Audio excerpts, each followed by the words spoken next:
When I started to hear about this phenomenon of young women coming from Siberia to work in the West as models, I became very interested in the subject.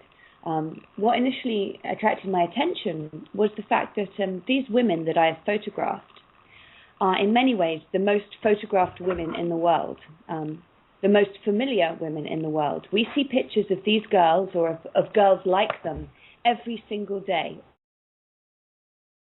My interest didn't come about discovering the international modeling industry.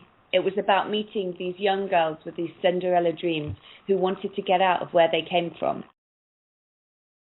But despite the fact that they're so recognizable and so familiar, we actually know nothing about their real lives and the real people behind the image that is created through advertising in the modeling industry. Young girls in this transition period between childhood and adulthood have this desire to find their place in the world. As young women, they're becoming independent, and these girls are very ambitious, and they're adventurous, and they're brave. If they hadn't have been tall and beautiful, they may well have found another way to get out of where they'd come from and another way to try and see the world and have new experiences and have new adventures. I'm a photographer. I came from a shitty little town in the south of England. Okay,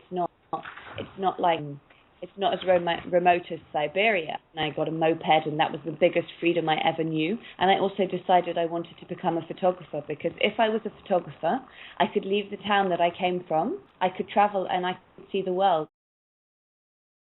And there was an intense amount of self-reflection, I guess, physical self-reflection.